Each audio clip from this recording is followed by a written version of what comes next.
Hi guys, this is GameFreak 92928 of Total Ponage Incorporated. I'm sure a lot of you have heard of Anita Sarkeesian before, but if not, let me give you a little introduction. Anita Sarkeesian is a video game journalist, and I use that term very loosely, who makes videos about sexism in video games and then uploads them onto YouTube under the guise of Feminist Frequency. She's touched on a lot of topics. The damsel in distress trope, violence against women, among others. A while ago, she decided she was going to make a video about Bayonetta and the marketing campaign that went on to advertise the game in Japan. It is this video that I'm going to talk about. Now, before I get into that, I'm going to have to bring up a few points that a lot of gamers know and a lot of social justice warriors like to pretend that they don't know or just ignore. First off is a thing that I won't be getting too far into today in this video, but you can rest assured that I'm going to make a video about it in the near future. Without giving too much away though, Anita Sarkeesian basically ripped a bunch of people off of a lot of money and isn't doing what she said she was going to do with it. She had a Kickstarter campaign and she was asking for money for the equipment and other things she would need to make her feminist frequency videos. And it worked. She made money. How much? Oh, not very much. Only $150,000.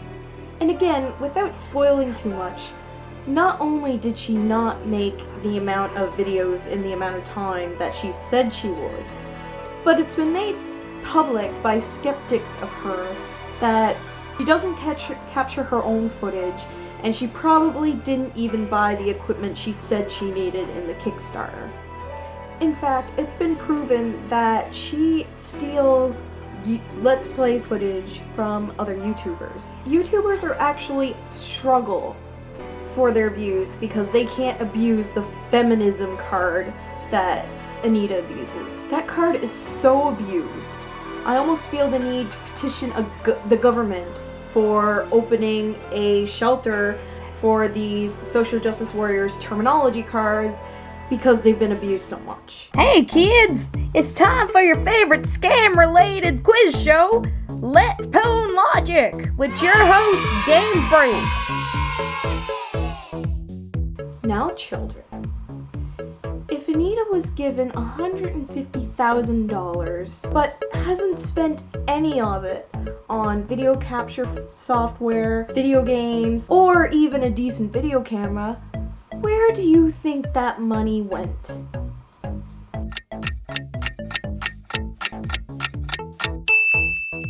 If you said her pocket or her wallet, you are an absolute dumbass. How the hell is she gonna fit $150,000 in her wallet? She's not Sonic the Hedgehog here. Half-assed jokes aside, she pocketed the money. And she didn't deliver on her offer. Do you know what we call that in the real world? Fraud. But the biggest problem with Feminist Frequency, the felony among misdemeanors that she should be charged with, convicted, and persecuted to the full extent of the video game critique law, is basically this. She doesn't play video games. She doesn't play any of the games that she critiques, nor does she do a lot of research on any of them. Now, most of her SJW fanboys and girls, and her white knights as well, will tell you that her not playing video games is a crock of bullshit that the evil misogynists of Gamergate made up to make her look bad. But we actually have a lot of evidence to support this. You know, evidence, that thing that social justice warriors can't fucking stand for the life of them. Evidence. The first piece of evidence is she flat out admitted to a women's studies group that she doesn't play them. To her chagrin, she was caught on camera saying this. I'm going to show you a remix that I just finished this weekend and no one else has seen. One person has seen it. It's a soundtrack of one song, except I'm doing video games. So it's not exactly a fandom. I'm not a fan of video games. I actually had to learn a lot about video games in the process of making this. And also video games, like I would love to play video games, but I don't want to go around shooting people and ripping off their heads, and it's just gross. So Hence, this is my response to that. Now, I'm not going to go into this a lot with this video, but it is something that I had to bring up because you need to understand this while watching this video so that you can completely understand the biggest flaw plaguing all of Feminist Frequency's videos, which is basically this. She doesn't know what she's talking about. She has never played these games. She does little to no research about it. She takes shortcuts by stealing other people's videos and makes outrageous claims about this source material that she hasn't carefully or even remotely examined. And yet she claims that these videos are academic and informative. I'd like to inform all of you that, just in case you don't know me very well, I've spent 4.5 years in university and I've got a Bachelor of Arts with a major in English and a minor in film studies. As part of that degree, I've taken courses that deal with sociology, biology, psychology, history, German, French, Japanese, and the visual arts. So it goes without saying that I know what counts as academic. And, spoiler alert, nothing Anita puts in her videos is academic. She doesn't know her source material, she doesn't cite her sources, and plain and simple, she makes shit up. And then she hides her blatant bullshit behind using words manipulatively, figures, and big fancy words. I won't go further into it because, as I said, that's for another video. But needless to say, she doesn't have a fucking clue about what she's really talking about. This is extremely obvious in her video about Bayonetta. She states a lot of fake things as fact. She displays no knowledge about the game, the characters, or the stories in anything that she says. And what she lacks in knowledge, she more than makes up for in blatant lies. In fact, when I finished the game, and when I reviewed her video to make this video, it was almost embarrassing how little she knew and how much she blatantly made up. And she tries to mask her not knowing anything by making it out to be not a big deal. Except it is when you're critiquing something. If you're going to open your mouth and flip out about something on YouTube, you better know your source material. And it's sad because had she actually played the game, had she actually known her source material, had she even done a little bit of basic research on this game, she would have realized that there's a gold mine of elements in this story that she could apply to feminism issues in the real world, including but not limited to the oppression and persecution of women, not only way back then, but even today. Had she examined the game carefully, she could have made a real stand for women's rights and feminism. And she could have made something that people could take seriously and that would actually educate people about women's rights. But she didn't. And why? Well, let's get on with the critique of her critique. And I, again, use that word very loosely. Bayonetta is a widely popular video game that was released earlier this year in the US and late last year in Japan for the Xbox 360 and PlayStation 3. It sold over 1 million units in just 4 months. The game stars a character named Bayonetta. It's your basic story of a shape-shifting witch dressed in skin-tight leather who can turn into giant cats and has a small arsenal of weapons, including whips. And of course she's lost her memories, and there's some evil demon horde, and there's a magical gem of the world, something, and so forth, but all of that is besides the point when it comes to this game. Okay, let's back up. Now, unless you haven't actually played the game, you'll have noticed that there are at least 4 or 5 blatant lies and a couple of exaggerations. Let's go through them one by one. The game stars a character named Bayonetta. It's your basic story of a shape-shifting witch dressed in skin-tight leather. Actually, that's not leather. That's her hair. She uses her hair as her clothing. This is a very basic part of the story, but a very prominent part of the story. Also, maybe it's just me, but I don't think stories about witches in skin-tight clothing and shape-shifting is common enough to actually be a thing. Who can turn into giant cats. First off, you're redundant. You could have just ended it with shape-shifting. Or you could have just not mentioned shape-shifting and then just mentioned turning into big cats. Secondly, again, I don't think this is as common as you're insisting it is. I mean, sure, I've seen a witch turning into a tiny cat in a few movies, but never anything the size of a panther, and not a whole lot in video games. Also, you fail to mention that Bayonetta can also turn into a bird, a butterfly, and you also fail to mention that during the witch hunts, shape-shifting was something people legitimately believed witches could do. But more on that later. And has a small arsenal of weapons, including whips. There's only one whip.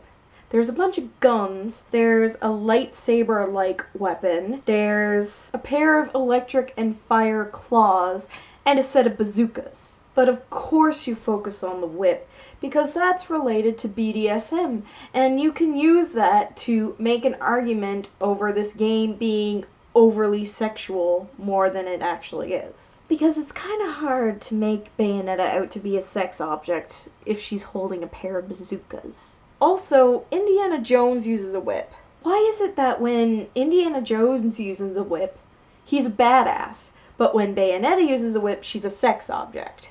Because you have a bullshit double standard. That's why. And of course she's lost her memories, and there's some evil demon horde. Actually, that guy is a Lumen Sage. He's from the opposite clan of the Umbra Witches, and while the Umbra Witches make pacts with demons, the Lumen Sages deal with mostly angels and God. They're basically Christianity if everybody was batshit insane like the Westboro Baptist Church. Abused their power more than they ever did, were secluded on a tiny little island with absolutely no outside contact, and had the ability to summon giant, godlike creatures. Also, the final boss he summons is implied to be a higher ranking god, if not God himself. Or herself. Yep, no evil demon lord in this game. And there's a magical gem of the world, something, something, and so forth. There is no gem of the world. If you had played this game, you would know that while there are 2 gems, yeah, 2 gems, not 1. In the end, it's not the gems that are important. In the end, it's implied that the powers were within Bayonetta the whole time. Now, when Jeanne actually had the gem, it granted her some of the power. However, the most important part of said power was within Bayonetta the whole time. And the whole point of the plot is using the power within Bayonetta to summon Jubileus, aka the Creator, so that the Creator can destroy the universe and build it anew. Hell, even the bad guy says the gems were insignificant. I have no idea why you would want this stone. It would look absolutely terrible on you. Much too flashy.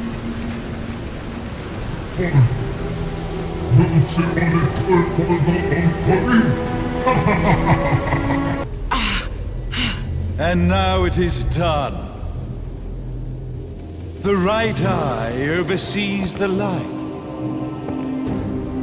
The left eye oversees the darkness. 2 eyes to oversee the world.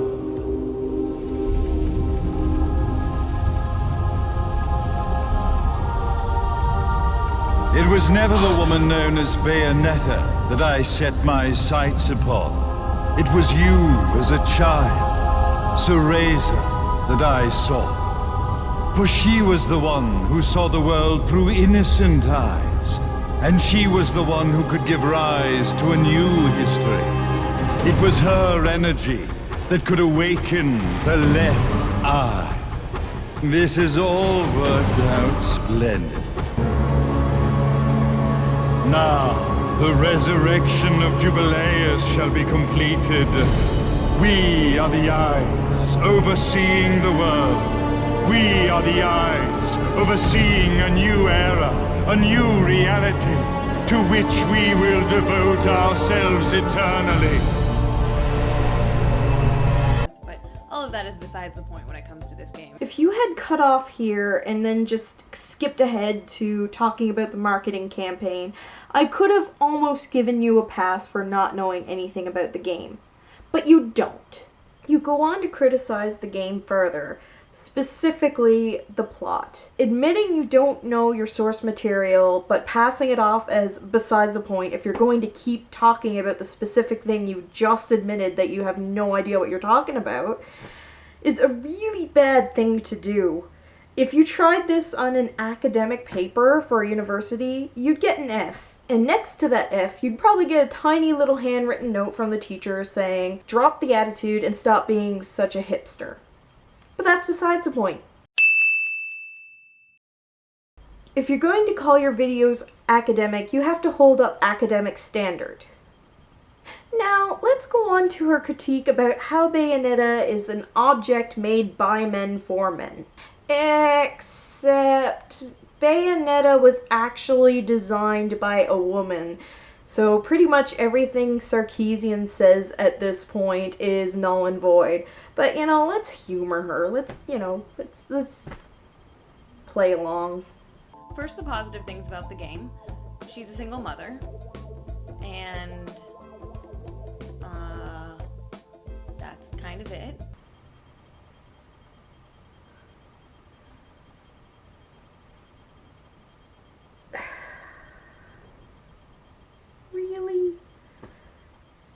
Really? Oh my god. This is gonna be a long ass video, isn't it? How could she not know? God damn it. Also, can I just say something? First off, you say good things about the game, but you only really focus on the character of Bayonetta. So what, the game is only as good as its main character? What about the gameplay? What about the story? What about the... Oh, wait. I'm not a fan of video games. I don't want to go around shooting people and ripping off their heads, and it's just gross. You actually have to play video games in order to talk about that. My bad. Also, I have to say, there are a lot of terrible single mothers out there. Being a single mother doesn't automatically make you a good person, just like it doesn't automatically make a character a good character. Case in point, Rorschach's mother from Watchmen. Rorschach's mother was a single mother. She was abusive. That's why Rorschach is so fucked up when he's an adult. And it also explains why he has a distinct hatred for women, especially scantily clad women, because Rorschach's mother was a prostitute. What about Cinderella's mother? She's technically a single mother. Even if you want to nitpick about how Cinderella technically isn't her biological daughter, she does have biological daughters, and they're just as shitty as she is. So she's only capable of raising Cinderella as a slave and her children as demon clones of her. Honey Boo Boo's mom, for Christ's sake. She's a single mother now, and it's a real possibility that she's actually seeing a registered sex offender as we speak, even though she still has younger children, one of whom is constantly being put into child pageants, which are infamous for being criticized for overly sexualizing young children. Yep, real Mother of the Year material right there. Let's keep going. So on to the negatives. She carries with her 4 pistols, 2 of which are strapped to her high-heeled boots, which provide the perfect opportunity for her to contort her body into pornographic poses, including spreading her legs and doing a little flip in the air to kill the bad guys. If you even played the game, you'll know that a major part of Bayonetta's character is that she's a dancer. She loves dancing. Even in the first fucking cutscene, you hear her say,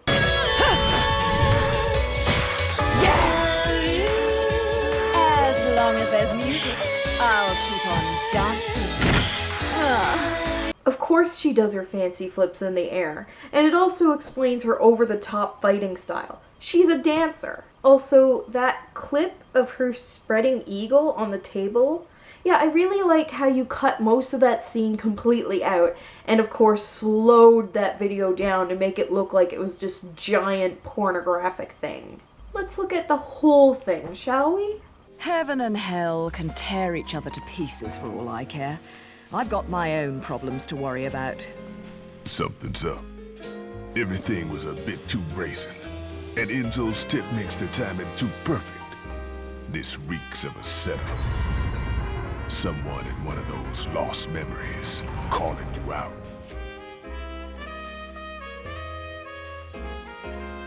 I got a little present for you. These babies are special.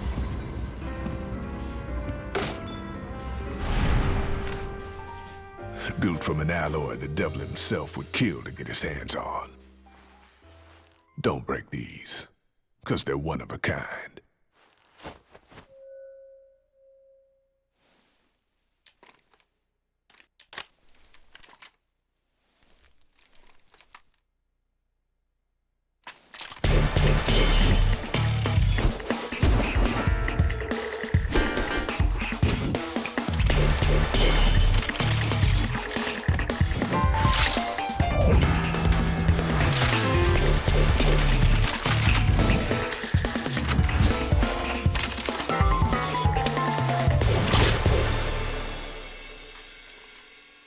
Calling me out? I don't go in for strange offers. Then again, I'm getting a little tired of these weaklings they keep throwing at me. Maybe I should aim for something a bit more high class.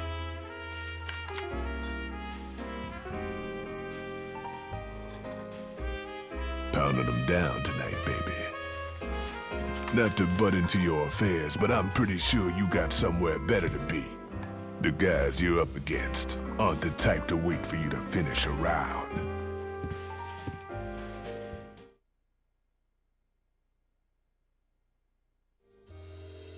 Enzo, her drinks are going on your tab, buddy. You deadbeat motherfucker. Firstly, this scene is supposed to be over the top.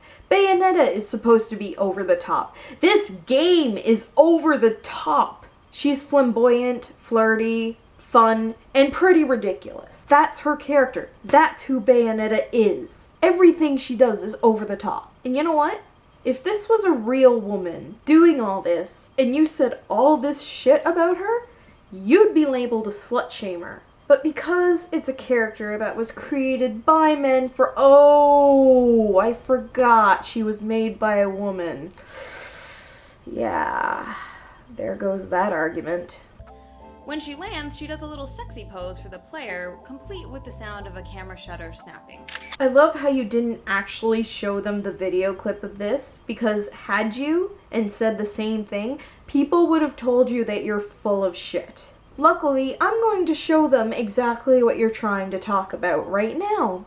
And they mainly fill in some story gaps and foreshadow some plot twists. And, ooh, wow, I got pure platinum. Probably won't see that too many times. Firstly, the camera shutters click as you land the final blow. And through the cinematography, it's implied that the different snapshots are from different points of view of the same final blow. That's a completely common thing in video games. Also, that little sexy pose, that's not done for the player. Bayonetta does these poses because that's what she is. She's an over-the-top woman. She's a dancer. She's an exhibitionist, even. She doesn't stand upright like normal people do. In fact, it's shown when she's standing with the little girl, she's switching between these poses that most normal people wouldn't just, switch to 3 or 5 times in a minute. She's over the top. The character's over the top. It's got nothing to do with sexualization. This, ladies and gents, is one of Sarkeesian's specialties, withholding information and cherry-picking her arguments. See, if she showed that clip while she was talking about it, people would have said that's bullshit, that's not actually what's happening here. But she's relying on the fact that most of her fans, at least the ones she actually cares about, the ones who give her money, are just as ignorant as she is. They're not gonna research this shit for themselves. They're just gonna take her word for it. Because if you say something in the name of fighting oppression, it's going to ring true for social justice warriors everywhere. Fuck, I could say, I'm being oppressed by my roommate because he has a dick, and social justice warriors all over the world would throw a slander campaign over it. I wouldn't even have to tell them that I'm talking about my cat. They wouldn't care anyway. As long as you're a woman and you say, I'm being oppressed, they just take it at face value. Moving on. But it gets even better, because one of her most powerful weapons involves her stripping all her clothes off and turning her hair into an evil demon weapon fighting machine. You really have no fucking clue what that is, do you? For the record, it isn't quite an evil demon. It's not a weapon. Sure, it fights, kind of, but it's not a machine either. Again, something you'd know if you played the game. The Umber Witches make pacts with demons, but the demons can't leave hell and materialize into the human world. So the demons lend the witches their demonic power, which goes into the witch and then takes the form of the demon in hell through their hair. The witches use their hair as a vessel. This is why Bayonetta's hair changes into these shapes. She's literally channeling a demon's soul through her hair, and her hair gives it a physical form so it can attack. Mr. Epsilon mentioned this in his video. I'm gonna put a link in the description. I think everybody should watch this video. And he also mentioned that back during the witch hunt era, witches use their hair and spells and hexes. And I can confirm, having taken a history class based entirely on the witch hunts, that this is in fact correct. Fun fact, they also use pins and clay dolls.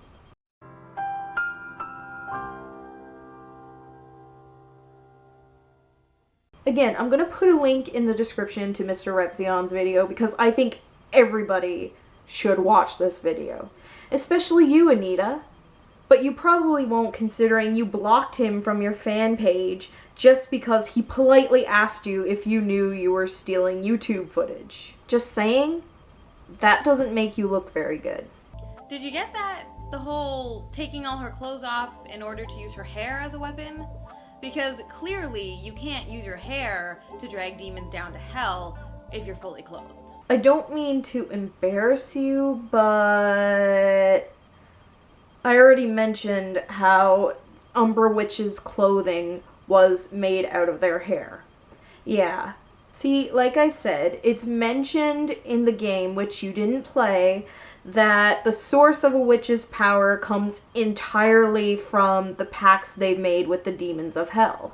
And those demons can't materialize without a vessel, and that vessel is the witch's hair. So it goes without saying that with demons of their size, you're gonna need a lot of hair. So story-wise, it would make sense that they clothed themselves in their hair.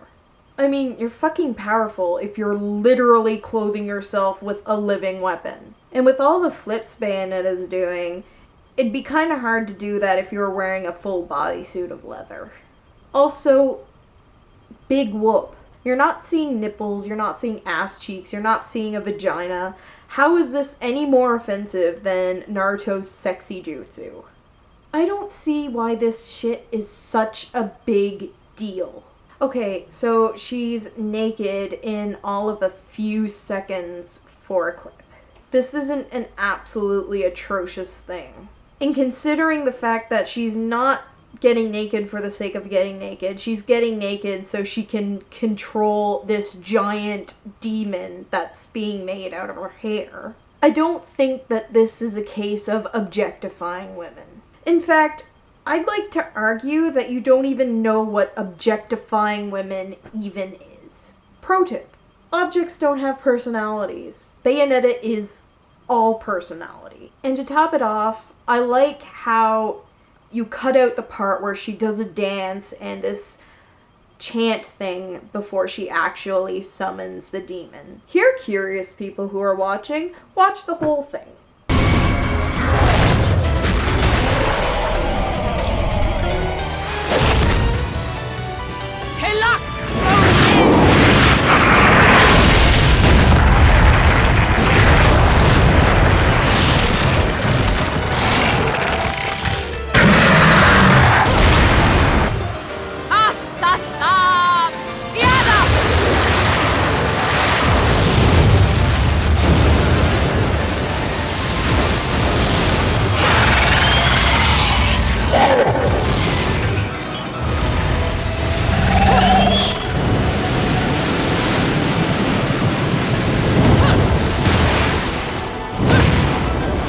Also, they aren't demons. They're beings of the light. I know you didn't play this game and you're just going by what you see in cutscenes, but it makes absolute no goddamn sense. Why would Bayonetta be using demons to drag demons into hell? Seems just a little counterintuitive to me. Also, it's kind of sad that this game is pretty much all about fighting the angels and the divine beings of light, and yet you're completely ignorant to this fact. Even if most people haven't played the game, if they've done even a little bit of research, they can probably figure out who the main bad guy is. Predictably, the internet is now infested with gamers' screen captures of the various ways that they got Bayonetta naked. It's fucking boys on the fucking internet. Get the fuck over it. That has nothing to do with the game or the will of the programmers of the game or the will of the woman who designed the game or the characters. Immature boys are going to do immature boys things. When I was in grade 4, that involved taking a dictionary, flipping over to the page with naked people on it, and giggling like a bunch of schoolgirls. If it's not video games, it's gonna be something else. What, should we criticize dictionaries now? Ooh, naughty, naughty ass woman objectifying academic books. You know that those dictionaries just exist for boys to wank off to. Jesus Christ, this is a depressing process. Thank fuck for candy. As if this pornographic, overly sexualized, animated representation isn't bad enough, the way that Bayonetta restores her power is by sucking on a lollipop.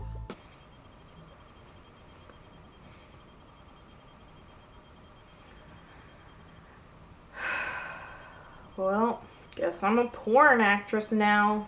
May as well enjoy being a sex object.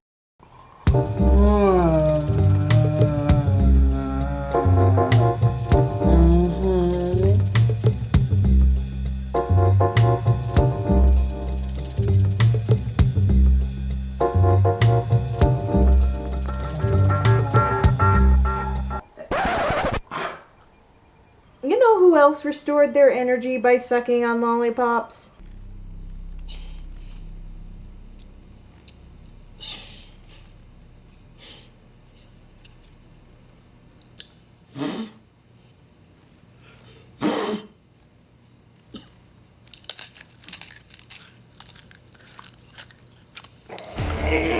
God, what were they thinking rating that PG-13? Children shouldn't be seeing this pornography. Speaking of pornographic, I've played Bayonetta from end to end, and there's nothing pornographic about this game.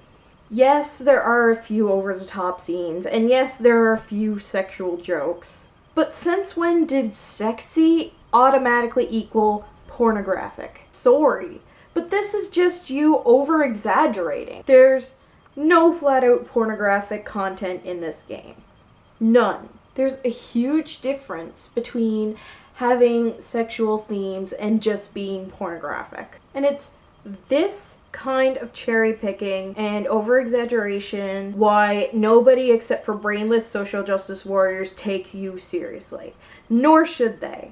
Also, it's worth pointing out, not even just during the witch hunts, but of all religious history over the course of the world existing, was women's sexuality condemned by the church, and in some sad cases ended with, and still ends to this day, with women being physically punished for being what the church would consider too sexual. Bayonetta is fighting religion.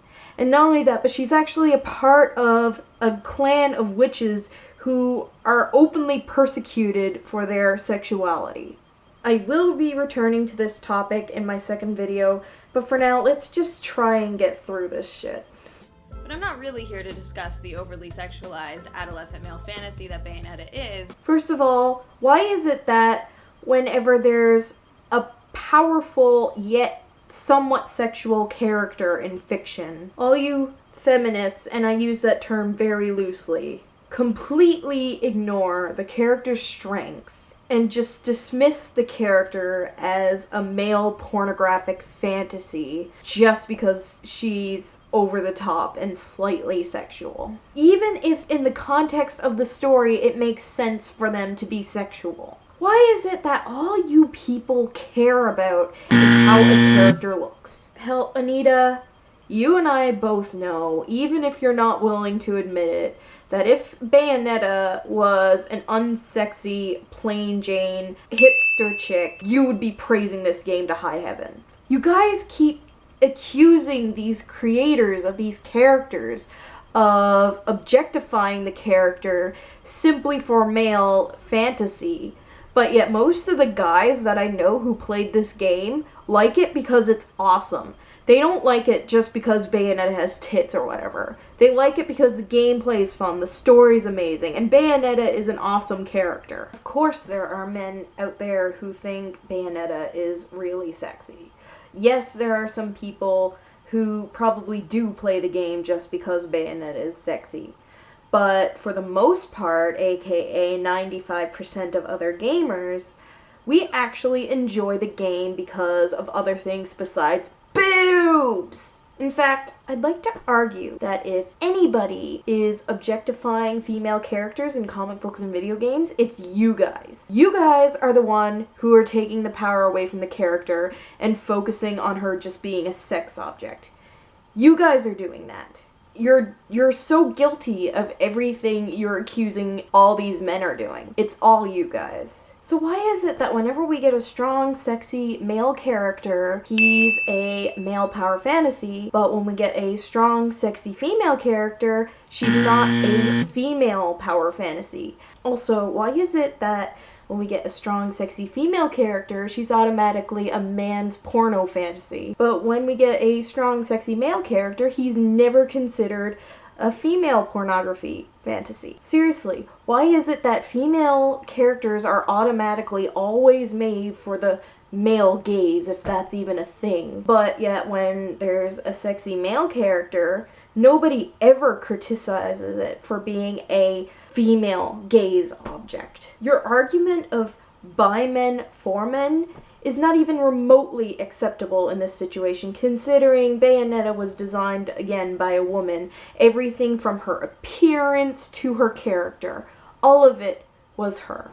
And contrary to popular belief, the comic book industry and the video game industry aren't ignorant enough to think that women don't play, read, or enjoy any of their product, as much as you'd like to think that. And women actually enjoy what they produced. I enjoyed Bayonetta. I thought it was probably up there with one of the best games I have ever played. So tell me, Anita, why is it that you guys have such a glaring double standard?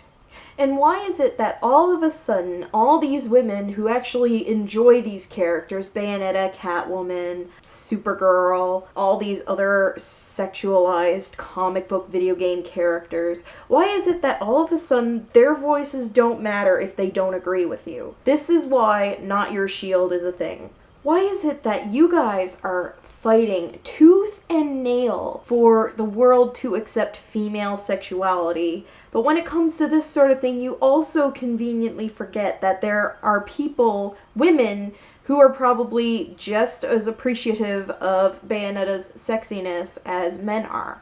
Lesbians are a thing. Is it suddenly okay if a female gets turned on by this stuff, but yet it stops being okay as soon as there's any male enjoyment? Ladies, double standards don't look good on you. You should probably ditch them. But rather talk about part of the game's marketing strategy. But guys, I don't actually want to focus on the thing that I've been focusing on for pretty much half the video. Instead, I want to focus on this thing that's a big part of the title and I mentioned is very important from the beginning, but has so far been neglected. And I'm only going to talk about it for a couple minutes because, you know. But I want to focus on that.